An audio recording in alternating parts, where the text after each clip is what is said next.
Before I get started on this video, I would like you to take a moment to pause, unclench, breathe. This isn't a castigation of the church or your religious beliefs, as the title might have led you to think.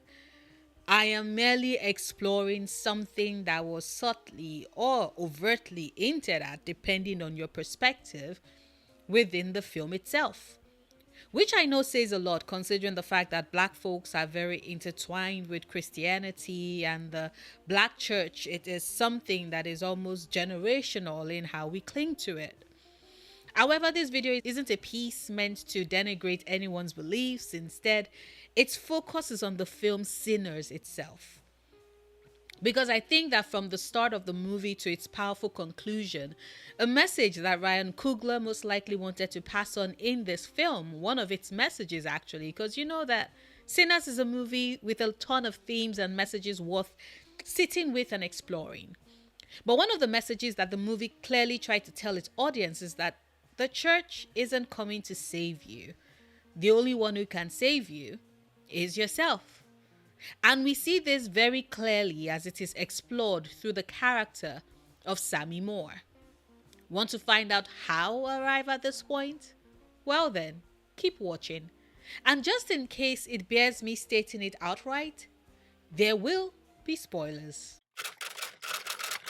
Now, the movie starts with Sammy with injuries and a mind that keeps flashing back to the events of the previous night, i.e. Remy's bloody grin amidst the blazing inferno as he stumbles his way into his father's church.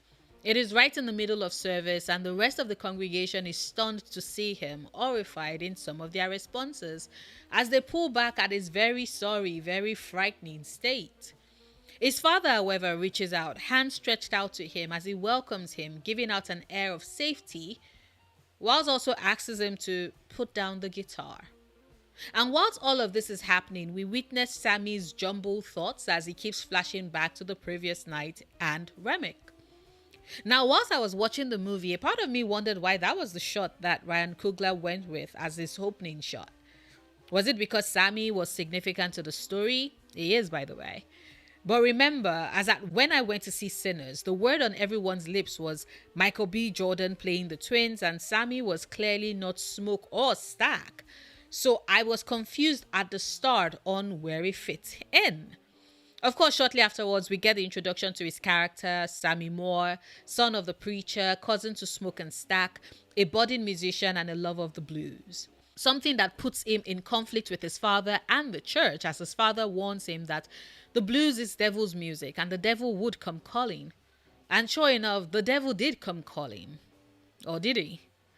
Because yes, Sinners is a vampire movie, and sure, Remy is the villain of the movie, who is drawn to the juke joint because he feels the pull and call of the power inherent within Sammy's music and so responds. I'm sure some people would walk away from Sinners with the belief that Sammy's father, who we can all agree was representative of the church and it stands on the blues as the devil's music back in the day, was right. That Sammy inadvertently did bring the devil calling. But what I walked away from the movie with was a perspective born out of my instinctual reaction of, so what? So what if Sammy's music had pulled on the feather that called on the devil? What was the alternative? That he keep that little spark, the light, the yearning for an outlet through his song hidden and buried? According to the movie, his father and by extension the church would have preferred it that way. That he hide his light in order to not awaken the things that should be allowed to sleep. But my question is, how is that saving him though? How is that not instead dooming Sammy to a life of constantly hiding and feeling like a core part of himself is missing? Does burying your head in the sand in the face of danger, does that safety by the church give? I personally found it interesting and something worth thinking and pondering on after the film was over. That nowhere in that conversation between Sammy and his father was there practical advice or offer on what to do should the devil actually show up. How exactly was he to protect himself should something be there that sought to harm him? But you see, the way in which Sammy's father worked, how it was written within the story, was that he believed that by staying within the comfort of home and the church, by abiding by the rules and avoiding anything to do with the music that called to his son's soul, that was the only way that Sammy could stay safe. And I'm sure if you're someone who is more inclined to Sammy's father and his beliefs, your instinctual response would be yes. But what would Sammy lose if he just stayed away from the blues? Is the music really worth the risk to his life? And to that, I will call out the symbolism and importance of the scene when we see that Sammy's music could move not just those who were in attendance at the joint, dancing and feeling as one with the music. No, the music called to the spirits too. And not just any spirits, it called to his ancestry. To those in the past who sought and danced amidst the living, it reached across time and space, moving backwards and forwards in time, because music that good, that deep, that spiritual is transcendental. That it called on the vampires too does not negate the fact that it appealed to other spirits first. And they weren't fixated on coveting Sammy's abilities. In fact, we do see that the reason why Remick wanted to turn Sammy so badly was because he too was hoping that Sammy's music would be able to bring him to an earlier time and space and to converse and merge with spirits of time gone by that he had long forgotten because of how long he has wandered the earth. Rather than task Sammy with letting go of the guitar and the music that spoke to his soul and the soul of his ancestors, his father, or the church in this case, should have given him a more practical way to battle whatever evil comes. And before you say that that is impossible for the church to have done so, might we look at the character of the delectable, she who owns my heart, Annie? Because I do think that the reason why Ryan takes the time to depict Annie as a root worker is to show how she's connected to the magic of their ancestors and those who came before them. Root magic is ancestral magic. It's the magic of the land itself. And it is one that the film shows Annie diving deeply into, one that she has intimate knowledge of.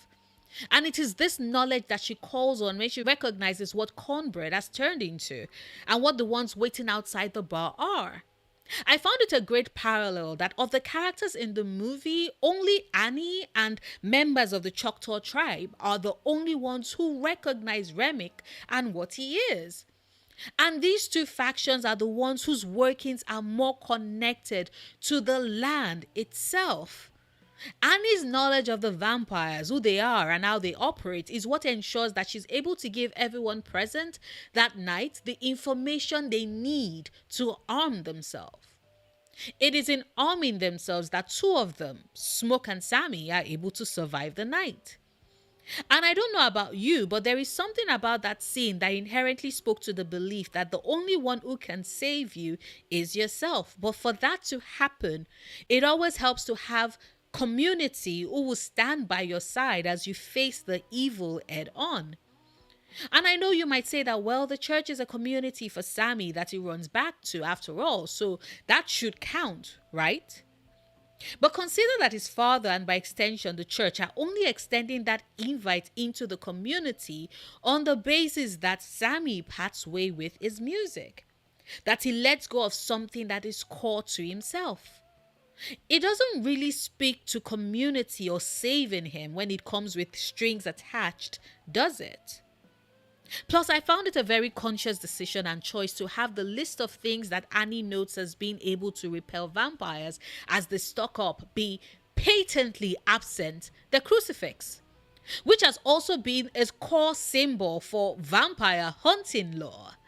We mentioned garlic, the silver bullet, the stake through the heart, holy water, and the crucifix. And even the water Annie was spraying was not holy water. It was a concoction she made, blessed, using her root work. I don't know about you, but that seemed like such a glaring omission, like the ones who saved the day was very clearly not the church. And this is even more evident when Remick has Sammy cornered and Sammy starts to say the Lord's Prayer. There's something significant about the way that Remick chuckles and continues saying those words, and the rest of the vampires join in, parroting the words in a mockery of Sammy's powerlessness, as if to have him see clearly that his belief in the church isn't going to save him. Those words, the trappings of it, have no power in the face of the horror that is Remick. In fact, it is something that Remick is very familiar with. He is an ancient Irish vampire, after all, also colonized by the British. Indeed, it is smoke coming up behind Remick to stake him through the heart, a teaching he got from Annie, and the sun burning up the rest of the vampires, except for Stack and Mary, of course. And I'm hoping Pearline as well, because she was inside last time we checked, so she might have survived. I don't know, I hope. But as I was saying, it was smoke to the rescue, with the knowledge that was shared with him by Annie that helped save Sammy. And before that, it was Sammy Annie's trusted guitar, which he smashed into Remix's head, that bought him some time. That act, that burst of power from his music, clearly showed just how powerful Sammy's gifts are, and how his music could save him, at least until Smoke showed up to finish the job. If we track the events of that night and how Sammy was able to make it back home to that church the next morning, everybody played a role. Sammy himself and his music, Smoke and Annie, everyone else in the joint. What was conspicuously absent was the church. He saved himself. His community helped save him. The church didn't play a role in his survival, and even at the end, when his father still urged him to let go of the music, Sammy kept it. Kept his music and his guitar, and lived a long life, such a long life. One where he got to survive and make his way and keep his light and follow his passion up until the end when he was ready to pass on. That is what was so incredible for me about Sammy's story. That he was a living testament to the fact that you can survive and make your own way. You don't need to wait for the church to save you. You can do it all on your own. As long as you stay true to yourself, stay connected to your roots, and keep moving forward. But that's just me and my thoughts. Would love to hear yours. Please drop them in the comments. Like this video if you've watched this far and haven't done so yet. Share this if you want. Support me on Patreon if you can. And until tomorrow's video, do remember, obsessing over the things you love, perfectly valid coping mechanism.